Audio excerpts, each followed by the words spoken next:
প্রিয় দর্শক, ভিডিওটি ভালো লাগলে অবশ্যই লাইক, কমেন্ট, শেয়ার এবং সাবস্ক্রাইব করে পাশে থাকবেন। রাত তখন প্রায় 1টা। ঢাকার ধানমন্ডির শান্ত আবাসিক এলাকার আকাশ জুড়ে নেমেছে ঝুম বৃষ্টি। পাকা ছাদের উপর অবিরাম বৃষ্টির শব্দে চারপাশটা কেমন ঘুম ঘুম হয়ে আছে। মাঝে মাঝে দূরের রাস্তায় কোনো গাড়ি ছুটে গেলে ভেজা রাস্তায় চাকার শব্দ মিলিয়ে যাচ্ছে বৃষ্টির গর্জনে। সরকার পরিবারের 3 তলা ডুপ্লেক্স বাড়িটাও প্রায় নিস্তব্ধ। 3 তলার কয়েকটি আলো ছাড়া পুরো বাড়িটাই যেন ঘুমিয়ে পড়েছে। এমন সময় বাড়ির গেট পেরিয়ে অফরনীলের গাড়ি ঢুকলো। সারাদিন হসপিটালের ব্যস্ততা, জরুরি মিটিং আর রোগী দেখা সব মিলিয়ে আজ ফিরতে বেশ রাত হয়ে গেছে তার। গাড়ি থেকে নেমে ছাতা মাথায় নিয়ে দ্রুত বাড়ির ভেতরে ঢুকে পড়ল সে।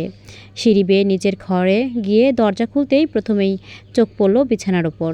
লাবিবা শুয়ে আছে। মাথার একপাশে ছড়িয়ে আছে এলোমেলো চুল। মুখের উপর কয়েক গোছা চুল এসে পড়েছে। দিনের সেই অভিমানী মুখটাও ঘুমের মধ্যে আশ্চর্য শান্ত দেখাচ্ছে। অফরনীল কিছুক্ষণ দাঁড়িয়ে তাকিয়ে রইল। সকালে বের হওয়ার সময় মেয়েটার আবদার মনে পড়ল আবার। চকলেট আইসক্রিম আনবেন, বড়টা। অফরনীলের ঠোঁটের কোণে মৃদু হাসি ফুটে উঠল। সে হাতে থাকা ব্যাগটা নামিয়ে ফ্রিজ খুলল। চকলেট আইসক্রিম ফ্রিজের ভেতর যত্ন করে রেখে দিল। তারপর ঘুমন্ত লাবিবার দিকে তাকিয়ে খুব আস্তে বলল, কথা দিয়েছিলাম, ভুলিনি। লাবিবা অবশ্য কিছুই শুনল না বোঝা গেল না। শুধু তার পাপড়ি কাঁপছে। অফরনীল ফ্রেশ হয়ে পোশাক বদলে নিচে নেমে এলো। ডাইনিংয়ের কাছে আসতেই তার চোখ আটকে গেল। সামিরা রহমান তখনও ডাইনিং টেবিলে বসে আছেন, সামনে ছেলের জন্য খাবার সাজানো। অফরনীল অবাক হয়ে বলল, তুমি উঠে এলে কেন? আমি তো নিজেই নিয়ে খেতাম। কী যে করো না। সামিরা রহমান ছেলের দিকে তাকিয়ে মৃদু হাসলেন। রোজকার অভ্যাস, তাই আর কি। তুই এত রাত করে ফিরিস আর আমি ঘুমিয়ে থাকবো, তা কি হয়? তুই একা কেন? লাবিবা কোথায়? ডেকে নিয়ে আয়। অফরনীল চেয়ার টেনে বসতে যাচ্ছিল। হঠাৎ অফরনীল থেমে গেল। এরপর মায়ের পানে তাকে জিজ্ঞেস করলো, কেন? ও তো ঘুমাচ্ছে। সামিরা রহমান এবার ছেলের দিকে তাকিয়ে একটু দীর্ঘশ্বাস ফেলে বললেন, না, ও ঘুমায়নি, এমনি মটকা মেরে শুয়ে আছে। মনটা খারাপ কেন? ভ্রু কুচকে জিজ্ঞেস করলো অফরনীল। সামিরা রহমান কিছুক্ষণ চুপ করে থেকে বললেন, তোর ফুপু এসেছিলেন দুপুরে, মেয়েটাকে যা তা বলেছেন। কি বলেছেন উনি? তপ্ত কণ্ঠে জিজ্ঞেস করলো সে। বলেছে টাকার জন্য নাকি লাবিবা তোকে বিয়ে করেছে। ওর বড় বোনের চরিত্র ভালো না, তাই বিয়ের আসর ছেড়ে পালিয়েছে, এই সব কথা। অফরনীল এবার চুপ হয়ে গেল। চোখে মুখে স্পষ্ট বিরক্তি ফুটে উঠল। তোমরা কেউ কিছু বলনি?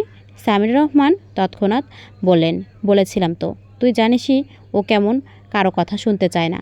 আর লাবিবা তো এখনও বাচ্চা, 7-এ পড়ে, বয়স কম, অভিমান বেশি। এত করে খাওয়াতে চাইলাম, খেলোই না। দুপুরে 2টো ভাত খেয়েছে কোনো রকম। ঘরে এসে দরজা বন্ধ করে রেখেছে। বেশ কেঁদেছে মেয়েটা। অভ্রনীল আর কিছু শুনল না। সে চেয়ার ছেড়ে উঠে দাঁড়িয়ে বলল, ঠিক আছে, খাবার বাড়ো, আমি মহারানীকে তুলে নিয়ে আসি। সামিরা রহমান মৃদু হেসে বললেন, যা, ও ঘুমোয়নি, ওর সব অভ্যাস আমার জানা। আমারই তো বোনের মেয়ে। যা বাবা, দেরি করিস না। অফরনীল মায়ের দিকে তাকিয়ে মাথা নাড়ল। তারপর সিঁড়ি বেয়ে উপরে উঠতে লাগলো। প্রতিটি ধাপের সঙ্গে মায়ের বলা কথাগুলোই মাথায় ঘুরছিল। আজ দুপুরে সে একা একা কেঁদেছে, এই কথাটাই অফরনীলের ভালো লাগলো না। ঘরের সামনে এসে দরজাটা আস্তে খুলল সে। ঘরের ভেতর মৃদু আলো জ্বলছে। বিছানায় লাবিবা কাত হয়ে শুয়ে আছে, মুখটা বালিশের দিকে ফিরিয়ে রেখেছে। অফরনীল কয়েক পা এগিয়ে গিয়ে বিছানার পাশে দাঁড়ালো। অতঃপর ডেকে উঠল, লাবিবা। কোনো উত্তর নেই। সে একটু নিচু হয়ে আবার ডাকলো, এই লাবিবা। এবারও নীরবতা। অফরনীল মুচকি হেসে বলল, ঘুমিয়ে পড়েছিস? বালিশের নিচ থেকে ক্ষীণ গলায় উত্তর এলো, অফরনীল ভ্রু তুলল। তারপর বলল, ঘুমিয়ে ঘুমিয়ে কথা বলছিস? বাহ, নতুন প্রতিভা দেখছি। লাবিবা এবার বিরক্ত হয়ে মুখ ঘুরিয়ে বলল, কি চাই আপনার? নিচে চল। আমি যাব না। কেন? খিদে নেই নাকি মন খারাপ? লাবিবা কোনো উত্তর দিল না। অফরনীল কিছুক্ষণ তার দিকে তাকিয়ে থেকে বলল, চল, মা অপেক্ষা করছে, আপনি গিয়ে খান। আমি একা খাবো না। তাহলে না খেয়ে থাকেন। অফরনীল হেসে মাথা নাড়ল। তারপর বলল, তোর সঙ্গে যুক্তিতে পারা যায় না। লাবিবা আবার মুখ ফিরিয়ে নিয়ে বলল, তাহলে আমাকে বিরক্ত না করে যেতে পারেন। অফরনীল এবার বিছানার একপাশে বসে পড়ল। কিছুক্ষণ চুপ করে থেকে বলল, আজকে ফুপু যা বলেছে সব শুনেছি। লাবিবার শরীরটা সামান্য শক্ত হয়ে গেল, কিন্তু সে কোনো উত্তর দিল না। অভ্রনীল পুনরায় বলল, এসব কথা মনে রাখার দরকার নেই। লাবিবা এবার খুব নিচু গলায় বলল, সবাই তো আমাকে খারাপ ভাববে। সবাইকে? লাবিবা চুপ করে রইল অভ্রনীলের প্রশ্নের উত্তরে। আমি তোকে খারাপ ভাবি? মা ভাবে, বাবা ভাবে, নাকি তোর দেওর খারাপ ভাবে, নাকি আমার দাদি তোকে খারাপ ভাবে? লাবিবা মাথা নাড়িয়ে বলল, হুম। তাহলে এত ভাবছিস কেন? লাবিবার চোখের কোণে আবার পানি জমল। অভ্রনীল সেটা দেখে আর কিছু বলল না, শুধু বলল, চল নিচে। যাব না, শেষবার বলছি, চল। না। অভ্রনীল দীর্ঘশ্বাস ফেলে দাঁড়ালো, তারপর হঠাৎ লাবিবাকে দু হাতের মধ্যে তুলে নিল। লাবিবা চমকে উঠে তার গলা আঁকড়ে ধরল, অতঃপর বলল, এই কি করছেন? অভ্রনীল নির্বিকার ভঙ্গিতে বলল, মহারানী যেহেতু নিজে হাঁটতে রাজি না, তাই প্রজাই বহন করবে। আমাকে নামান। না অভ্র ভাইয়া। আমি কিন্তু চিৎকার করব। অভ্রনীল হেসে বলল, কর, নিচে মা আছে, উনিও শুনুক। তার বোনের মেয়েকে আমি কিভাবে জোর করে খাওয়াতে নিয়ে যাচ্ছি। লাবিবা আরও শক্ত করে তার গলা জড়িয়ে ধরে ফিসফিস করে বলল, আপনি একটা অসহ্য মানুষ। অভ্রনীল সিঁড়ি দিয়ে নামতে নামতে মৃদু হেসে বলল, জানি। লাবিবা আর কিছু বলল না, তবে অভ্রনীলের বুকের কাছে মুখ লুকিয়ে রাখার কারণে সে দেখতে পেল না তার নিজের ঠোঁটের কোণে খুব সামান্য একটা হাসি ফুটে উঠেছে। নিচে পৌঁছাতেই সামিরা রহমান ছেলের কোলে লাবিবাকে দেখে হেসে ফেললেন। এই বয়সে বউকে কোলে করে নিয়ে আসতে হচ্ছে। অভ্রনীল লাবিবাকে নামিয়ে দিয়ে বলল, আপনার বৌমা হাঁটতে রাজি নয় আম্মা। লাবিবা সঙ্গে সঙ্গে প্রতিবাদ করলো, আমি হাঁটতে পারি। সামিরা রহমান হেসে বললেন, তাহলে কোলে এলে কেন? লাবিবা লজ্জায় মুখ নিচু করে ফেলল। অভ্রনীল চেয়ার টেনে বসতে বসতে মায়ের দিকে তাকিয়ে বলল, এখন খাবার দাও, মহারানীকে না খাইয়ে আজ ঘুমাতে দেব না। সামিরা রহমান খাবার বাড়তে বাড়তে মৃদু হেসে বললেন, তুই তো দেখি বিয়ের পর থেকেই বেশ দায়িত্বশীল হয়ে গেছিস। অভ্রনীল কিছু বলল না, শুধু আর চোখে পাশে বসে থাকা লাবিবার দিকে তাকালো। মেয়েটা তখন চুপচাপ খাবারের দিকে তাকিয়ে আছে। অভ্রনীলের মনে হলো এই মেয়েটাকে শুধু সংসারে এনে স্ত্রী বলে ডাকলেই দায়িত্ব শেষ নয়, তার মনটাকেও একটু একটু করে নিজের কাছে নিরাপদ করে তুলতে হবে। আর সেই পথটা হয়তো শুরু হবে ঝগড়া দিয়ে, তারপর একদিন অজান্তেই ভালোবাসায় গিয়ে থামবে। ডাইনিং টেবিলে বসার পরও লাবিবার মুখটা ভার হয়ে রইল। সামনে গরম ভাত, ডাল, তরকারি, ভাজি, কত কী সাজানো হয়েছে, অথচ মেয়েটার সেদিকে তাকানোরও যেন ইচ্ছে নেই। সামিরা রহমান ছেলের দিকে তাকিয়ে মৃদু হেসে বললেন, তুই খাওয়া বৌমাকে, আমি টিভিটা চালিয়ে দিচ্ছি। লাবিবা সঙ্গে সঙ্গে মাথা তুলে বলল, না মা, আমি নিজেই খেতে পারবো। সামিরা রহমান যেন কথাটাই শুনলেন না। রিমোট হাতে নিয়ে টেলিভিশনটা চালু করে চ্যানেল বদলে একটা কার্টুনের চ্যানেল দিয়ে দিলেন। লাবিবার চোখ মুহূর্তেই টেলিভিশনের পর্দায় আটকে গেল। অভ্রনীল সেটা দেখে মুচকি হেসে বলল, এই জন্যই তোকে একা খেতে দেওয়া যায় না। লাবিবা কার্টুনের দিক থেকে চোখ না সরিয়েই বলল, কেন? কারণ তুই খাওয়ার সময় খাবারের চেয়ে কার্টুনকেই বেশি গুরুত্ব দিস। আমি এমনিই দেখি। সামিরা রহমান হেসে বললেন, ওর এই বদাভ্যাস ছোটোবেলা থেকেই, কার্টুন না চালিয়ে দিলে ঠিকমতো খেতেই চায় না। লাবিবা এবার একটু লজ্জা পেয়ে বলল, মা কি হলো? সত্যি কথা বললাম। অভ্রনীল হেসে প্লেটটা নিজের দিকে টেনে নিল। ঠিক আছে, আজ থেকে আমার দায়িত্ব। সে নিজের জন্য এক লোকমা ভাত তুলে মুখে দিল, তারপর লাবিবার জন্য অল্প ভাত, ডাল আর তরকারি মেখে খুব স্বাভাবিক ভঙ্গিতে তার দিকে বাড়িয়ে দিল। লাবিবা তখন কার্টুনে এমনভাবে মগ্ন যে অভ্রনীলের হাত কখন তার সামনে এসে দাঁড়িয়েছে সেটাই খেয়াল করেনি। এই যে, লাবিবা না তাকিয়েই মুখ খুলে দিল। অভ্রনীল খাবারটা মুখে তুলে দিল। লাবিবা চিবোতে চিবোতে কার্টুন দেখতে লাগলো। অভ্রনীল নিজের খাবার খাচ্ছে, আবার একই সঙ্গে লাবিবার জন্য খাবার মেখে দিচ্ছে। তার চলাফেরায় কোনো বিরক্তি নেই, বরং অদ্ভুত এক ধৈর্য। সামিরা রহমান ছেলের দিকে তাকিয়ে মৃদু হাসলেন। অভ্রনীল হঠাৎ প্লেটের পাশে রাখা কলিজার টুকরোগুলোর দিকে তাকালো। সে জানে কলিজা লাবিবার একদম পছন্দ নয়। ছোটবেলা থেকেই নাকি কলিজা দেখলেই মুখ বাঁকিয়ে ফেলে মেয়েটা। কিন্তু অভ্রনীল এটাও জানে বয়সটা এখন বেড়ে ওঠার, তাই পুষ্টিকর খাবার নিয়মিত খাওয়া দরকার। সে চুপচাপ একটা ছোট্ট কলিজার টুকরো ভাতের ভেতর ভালো করে মিশিয়ে দিল। তারপর এমনভাবে ভাতটা মেখে নিল যাতে কলিজার কোনো চিহ্নই বোঝা না যায়। লাবিবা তখনও টেলিভিশনের দিকে তাকিয়ে। অফরনীল খাবারটা এগিয়ে দিয়ে বলল, মুখ খোল। লাবিবা অন্যমনস্কভাবে মুখ খুলল। অফরনীল খাবারটা মুখে দিয়ে দিল। লাবিবা চিবোতে চিবোতে কার্টুনের দিকে তাকিয়ে রইল। অফরনীলের ঠোঁটের কোণে দুষ্টু হাসি ফুটে উঠল। সামিরা রহমান ব্যাপারটা বুঝে ফেললেন। তিনি হেসে বললেন, তুই আবার কি করছিস? অফরনীল নিচু গলায় বলল, কিছু না। কলিজা দিচ্ছিস না তো? অফরনীল মায়ের দিকে তাকিয়ে চোখ টিপে বলল, চুপ, মহারানী জানতে পারলে আর খাবেই না। সামিরা রহমান মুখ চেপে হাসলেন। এদিকে লাবিবা কিছুই বুঝতে পারছে না। এক লোকমা শেষ, আবার এক লোকমা।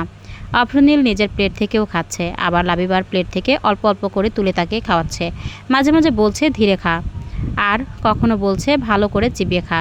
আর লাবিবা সে টেলিভিশনের পর্দায় চোখ আটকে রেখে শুধু মুখ খুলছে, খাবার নিচ্ছে, চিবুচ্ছে আর গিলে ফেলছে।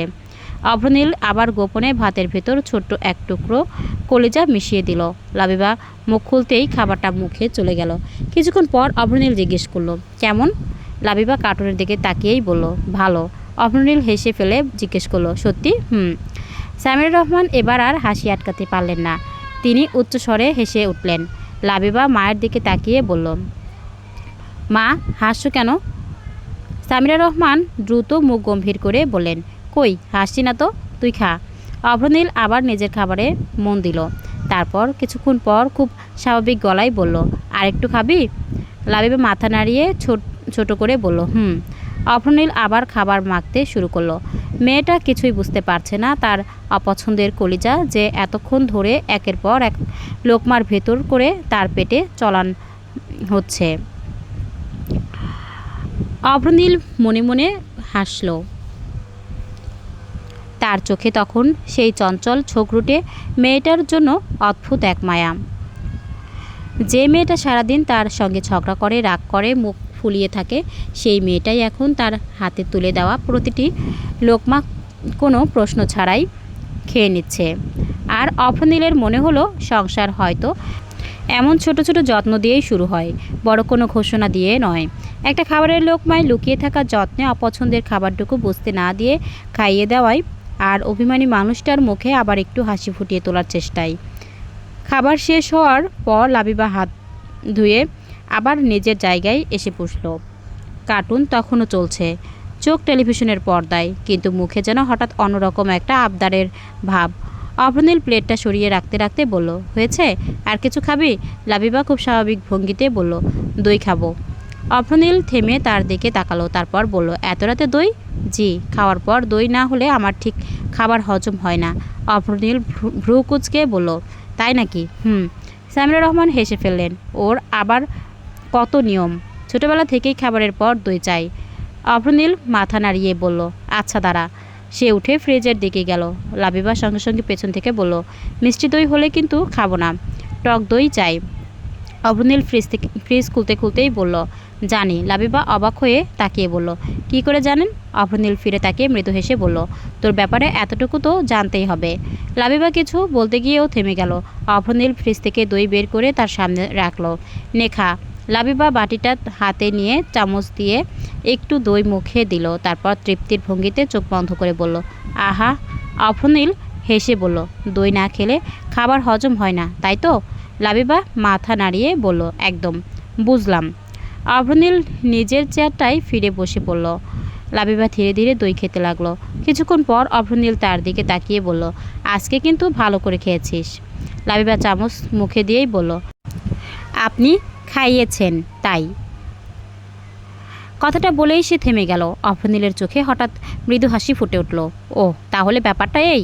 লাবিবার সঙ্গে সঙ্গে সামলে নিয়ে বলল, মানে টিভি দেখছিলাম তো তাই। অফরনীল আর কিছু বলল না, শুধু মনে মনে হাসলো। দই খাওয়া শেষ করে লাবিবা চামচটা বাটির দিকে পাশে রেখে দিল। চোখে তখন ঘুমের ছাপ স্পষ্ট। এত রাত হয়ে গেছে, দিনভর মানুষের ভিড়, কথাবার্তা আর অভিমানের পর শরীরটাও যেন ক্লান্ত হয়ে পড়েছে। অফরনীল চেয়ার থেকে উঠে দাঁড়িয়ে বলল, চল এবার দাঁত মেজে হাত মুখ ধুয়ে বিছানায় শুবি। লাবিবার সঙ্গে সঙ্গে মুখ কুঁচকে তার দিকে তাকালো। আমি শুধু সকালে দাঁত মাজি, রাতে মাজি না। আমি এখন ঘুমাবো। অফরনীল অবাক হয়ে তাকিয়ে বলল, ছি, তুই শুধু সকালে দাঁত মাজিস? রাতে দাঁত মাজিস না? না। অভনিল কিছুক্ষণ তার দিকে তাকিয়ে থেকে মাথা নাড়িয়ে বলল, বাহ, খুব ভালো অভ্যাস। লাবিবা নির্বিকার মুখে বলল, জানি। তুই জানিস না যে এটা ভালো অভ্যাস না? লাবিবা মুখ ফুলিয়ে বলল, আমি এত রাতে দাঁত মাজতে যাব না। অভনিল হেসে ফেলল, ঠিক আছে, দাঁত মাজার দরকার নেই, অন্তত হাত মুখটা ধুয়ে আয়। সেটাও করব না। কেন? ঘুম পাচ্ছে। অভনিল এবার তার সামনে গিয়ে দাঁড়ালো।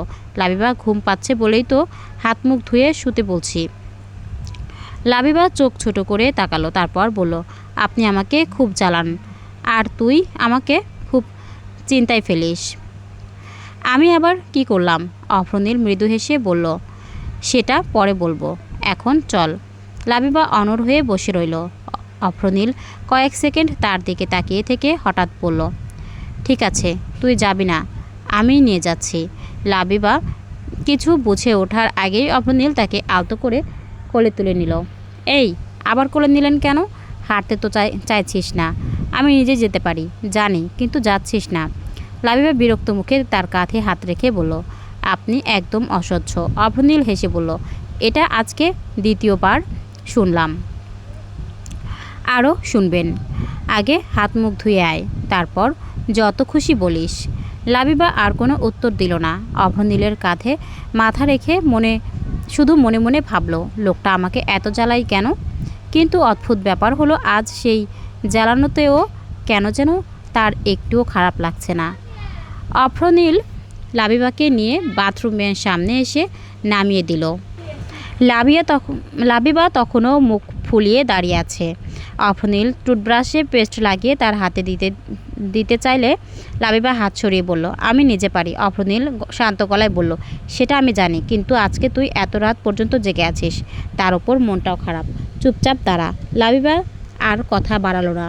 অভনিল নিজেই আলতো হাতে তার দাঁত ব্রাশ করিয়ে দিল। লাবিবা পুরো সময়টা ভীষণ বিরক্ত মুখে দাঁড়িয়ে রইল। মাঝে মাঝে চোখ তুলে আয়নায় নিজের মুখ দেখছে, আবার অভনিলের দিকে তাকিয়ে চোখ কুঁচকে দেখছে। অভনিল হেসে বলল, এভাবে তাকিয়ে লাভ নেই, আজকে তোর কোনো আবদার শুনছি না। লাবিবা মুখের ভেতর ব্রাশ থাকায় কিছু বলতে পারল না, শুধু চোখ দুটো বড় বড় করে তাকালো। অভনিল তার বড় বড় চোখের দিকে তাকিয়ে বলল, হ্যাঁ, এখন বুঝলাম, খুব রাগ হয়েছে। দাঁত মাজা শেষ হলে সে লাবিবাকে ভালো করে কুলি করতে বলল। এরপর হাত মুখ ধুয়ে পরিষ্কার তোয়ালে দিয়ে মুখটা মুছে দিল। লাবিবা তখন বেশ কিছুটা শান্ত। বাথরুম থেকে বেরিয়ে ঘরের ড্রেসিং টেবিলের সামনে বসতেই অভনিল তার চুলগুলো হাতে নিল। চুলগুলো সারাদিনের ক্লান্তিতে এলোমেলো হয়ে গেছে। অভনিল চিরুনি দিয়ে ধীরে ধীরে চুল আঁচড়ে দিল। লাবিবা আয়নায় নিজের প্রতিবিম্বের দিকে তাকিয়ে বলল, চুল আঁচড়াতে পারেন কেন? আমি কি মানুষ না? আপনাকে দেখে তো মনে হয় শুধু রোগী কাটাকাটি করতেই পারেন। অভনিল হেসে বলল, ডাক্তার মানুষ সব পারে। চুল আঁচড়ে সে দুটো সুন্দর করে বেনি করে দিল। লাবিবা আয়নায় নিজের চুলের দিকে তাকিয়ে অবাক হয়ে বলল, বেনি দুইটা একরকম হয়েছে তো? অভনিল গম্ভীর মুখে বলল, না, একটা বাংলাদেশে আরেকটা ভারতে। লাবিবার সঙ্গে সঙ্গে তার দিকে তাকিয়ে চোখ বড় বড় করল, দুটোই একরকম হয়েছে। অভনিল হেসে বলল। লাবিবা ঠোঁট ফুলিয়ে আবার আয়নার দিকে তাকালো। অভনিল ড্রেসিং টেবিল থেকে ক্রিম নিয়ে তার মুখে আলতো করে মেখে দিল। লাবিবা বিরক্ত হয়ে বলল, এত কিছু করার কি আছে? আছে, কি আছে? আমার বউকে পরিপাটি করে ঘুম পাড়াতে হবে। লাবিবার সঙ্গে সঙ্গে ভেঙচি কাটল। বউ? আবার বউ? অভনিল হেসে বলল, শব্দটা শুনলেই তোর এত রাগ কেন? লাবিবা উত্তর না দিয়ে মুখ ঘুরিয়ে নিল। অভনিল তার মুখের দিকে তাকিয়ে মৃদু হেসে বলল, চল এবার ঘুম। সে লাবিবাকে বিছানায় শুয়ে দিল। বালিশটা ঠিক করে মাথার নিচে দিল। চাদরটা টেনে গুছিয়ে দিল। লাবিবা চাদরের ভেতরে ঢুকে অভনিলের দিকে তাকিয়ে আবার ভেঙচি কাটল। অভনিল ভ্রু তুলে বলল, আবার? লাবিবা মুখ বাঁকিয়ে বলল, আপনাকে দেখলেই আমার ভেঙচি কাটতে ইচ্ছে করে, তাই বলে ভেঙচি কাটবি? লাবিবা চোখ বন্ধ করে বলল, অভনিল মৃদু হেসে বাতিটা একটু বন্ধ করে জিরো পাওয়ারের বাতি জ্বালিয়ে দিল। তারপর বিছানার পাশে দাঁড়িয়ে কিছুক্ষণ ঘুমন্ত মুখটার দিকে তাকিয়ে রইল। সারাদিন যে মেয়েটা তার সঙ্গে ঝগড়া করে, সেই মেয়েটাই এখন এত নিশ্চিন্তে তার যত্ন নেওয়া মেনে নিচ্ছে। অভনিলের ঠোঁটের কোণে অজান্তেই হাসি ফুটে উঠল। ঘুমা ঝগড়ুটে, কাল আবার ঝগড়া করিস। লাবিবা চোখ বন্ধ রেখে স্পষ্ট গলায় বলল, কাল কিন্তু আইসক্রিম চাই। অভ্রনীল হেসে মাথা নাড়িয়ে বলল, আচ্ছা মহারানী। অতঃপর সেও তার পাশে শুয়ে পড়ল। সকাল 8টা। ঢাকার আকাশে তখনও মেঘের আনাগোনা। রাতের বৃষ্টির পর চারপাশটা স্নিগ্ধ। জানালার কাছে জমে থাকা পানির ফোঁটাগুলো দিয়ে সকালের আলো ঘরে এসে পড়েছে। অ্যালার্ম বেশ কয়েকবার বেজে বন্ধ হয়ে গেছে, কিন্তু লাবিবার ঘুম ভাঙেনি। সে চাদর মুড়ি দিয়ে এমনভাবে ঘুমিয়ে আছে যেন আজ পৃথিবীর কোনো কাজই তার নেই। অভ্রনীল ঘরে ঢুকে ঘড়ির দিকে তাকালো, তারপর বিছানার দিকে তাকালো। মেয়েটা ঘুমাচ্ছে, লাবিবা। কোনো সাড়া নেই। সে বিছানার পাশে গিয়ে আবার ডাকলো, এই লাবিবা, ওঠ, 8টা বাজে, স্কুলে যাবে না? চাদরের ভেতর থেকে অস্পষ্ট গলায় উত্তর এলো, মানে কি? ওঠ বলছি। লাবিবা চোখ না খুলেই বলল, আমি ঘুমাবো, স্কুল আছে, আজ যাব না। অভ্রনীল এবার তাকে ধরে একটু টেনে বসিয়ে দিয়ে বলল, কেন? লাবিবা চোখ কচলাতে কচলাতে গম্ভীর মুখে বলল, পেট মোচড়াচ্ছে। অভ্রনীল সরু চোখে তাকিয়ে বলল, পেট মোচড়াচ্ছে? লাবিবা পেটের উপর হাত রেখে করুণ মুখ করে বলল, মনে হয় পেটে ডায়রিয়া বাসা বেঁধেছে। অভ্রনীল কয়েক সেকেন্ড চুপ করে তার দিকে তাকিয়ে রইল। তারপর একেবারে ডাক্তারি গম্ভীর মুখ করে বলল, আচ্ছা ঠিক আছে, তুই ওঠ। কেন? একটু শুয়ে থাকি। পেট মোচড়াচ্ছে তো, যদি পটি পাই বাড়িতেই থাকি। আর পাবে না, তুই ওঠ, আমি ইঞ্জেকশন রেডি করছি এখনই, একদম মোটা, যেটা গরুর পিছনে লাগায়। কথাটা শুনতেই যেন মুহূর্তের মধ্যে লাবিবার ঘুম উধাও। সে ধর্মর করে সোজা হয়ে বসল, 2 চোখ বড় বড়। তারপর সঙ্গে সঙ্গে বলে উঠল, নেই। কি নেই? অভ্রনীল কোমরে হাত দিয়ে বলল, ডায়রিয়া। মেকি হেসে সে বলল। অভ্রনীল কয়েক সেকেন্ড তার দিকে তাকিয়ে থেকে মুখ শক্ত রাখার চেষ্টা করলো, কিন্তু শেষ পর্যন্ত আর পারল না, হেসে ফেলল। এতক্ষণ পেটে বাসা বেঁধেছিল, এখন আবার চলে গেল। লাবিবা মুখ গম্ভীর করে বলল, ইঞ্জেকশনের কথা শুনে ভয় পেয়ে পালিয়েছে। অভ্রনীল মাথা নাড়িয়ে বলল, বাহ, চিকিৎসা বিজ্ঞানে নতুন ইতিহাস সৃষ্টি হলো। লাবিবা ঠোঁট ফুলিয়ে বলল, হাসবেন না, সত্যিই চলে গেছে। তাহলে স্কুলে যেতে কোনো সমস্যা নেই? লাবিবা কিছুক্ষণ চুপ করে থেকে আসতে বলল, না, চল তাহলে। কিন্তু আবার কি? লাবিবা চাদরটা টেনে দিয়ে বলল, আর 5 মিনিট ঘুমাই। অভ্রনীল হাত গুটিয়ে দাঁড়িয়ে রইল, না 2 মিনিট, না 1 মিনিট। অভ্রনীল হেসে বলল, তোর ডায়রিয়া যেমন ইঞ্জেকশনের ভয় পেয়ে পালিয়েছে, তোর ঘুমও এবার স্কুলের নাম শুনে পালাবে। ওঠ। লাবিবা বিরক্ত মুখে বিছানা থেকে নামতে নামতে বিড়বিড় করলো, বেয়াদব ডাক্তার। অভ্রনীল শুনেও না শোনার ভান করলো, শুধু ঠোঁটের কোণে হাসিটা আরও একটু গাঢ় হলো। পরবর্তী পর্ব সবার আগে পেতে অবশ্যই চ্যানেলটিকে সাবস্ক্রাইব করে পাশে থাকবেন। গল্প প্রণয়ের হাওয়া, পর্ব 3। লেখিকা লাবিবা।